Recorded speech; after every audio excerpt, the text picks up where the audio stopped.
Welcome to Focus Washington. I'm Chuck Coney. My guest today is Quin Hillyer, who is with the Washington Examiner, a columnist, and he's also with the writes for the American Spectator.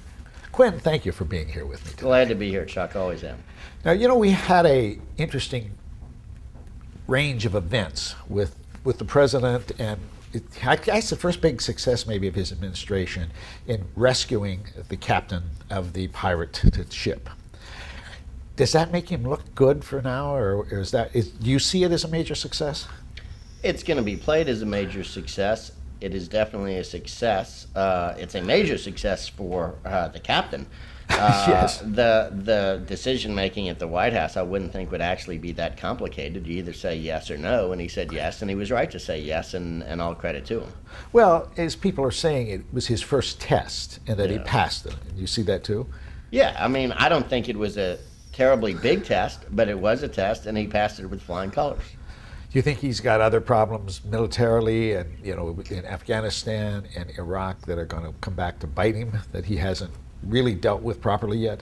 Well, we'll see. I mean, I don't personally like the way that he's approaching a lot of military things, but you know, he's doing a completely different diplomatic strategy, which seems to be to go to the world and say, I'm going to be nice to you, please be nice back, and he's using all carrot and no stick right now. We'll see if that works. Well, the conversation is that it's diplomacy, such as the new decision to make it more possible for Cubans to travel to Cuba. I mean, we see it as the beginning of the opening up of Cuba.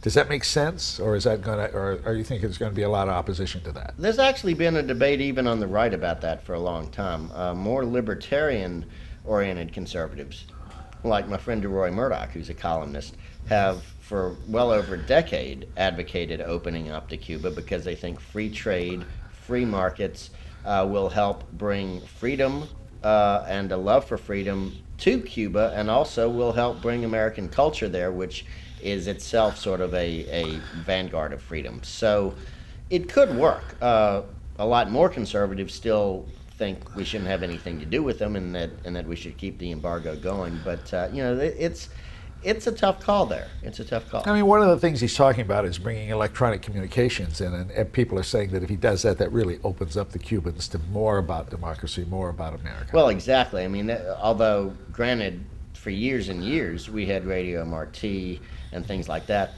were trying to do the same thing, but now this doesn't have to be sort of covert. I mean, Radio Marti wasn't covert, but it wasn't something that Castro wanted to let in.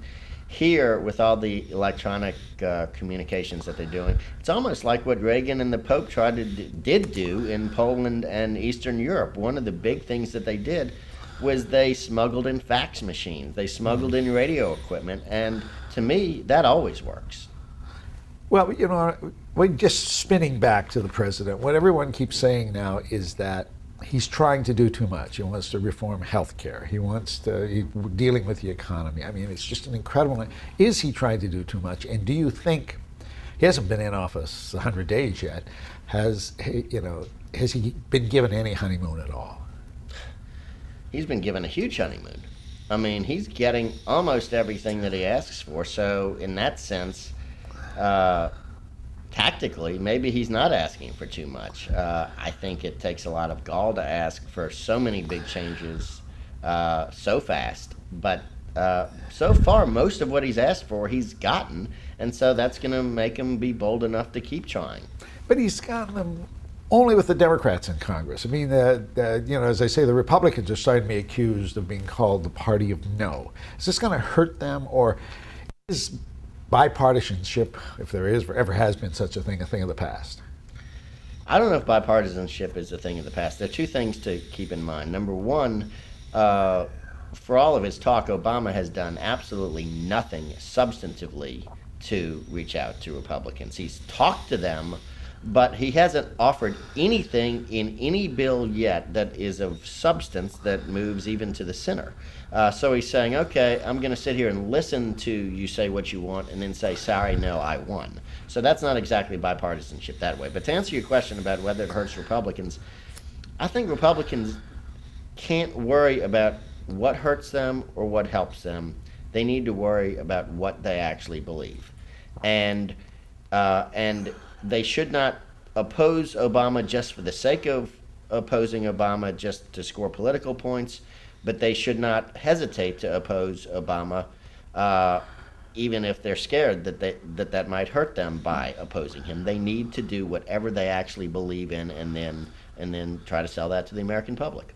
I know it's too soon to make an assessment, but how will the Republicans come back? I mean, they suffered an enormous defeat in the last election, and is it possible that, as in all off-year elections next year, they'll have a comeback and elect more people?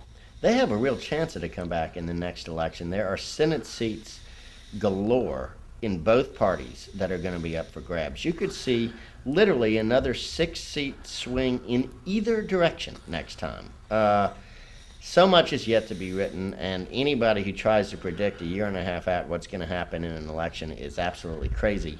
But it's clear that there are an unusual number of Senate seats that could go either way from both parties. Are you saying that it could go such that the Republicans would gain control of one or both houses? No, just 6 seats. Yeah, 6 seats in the Senate would get them from 41 or 42 to 47 or 48.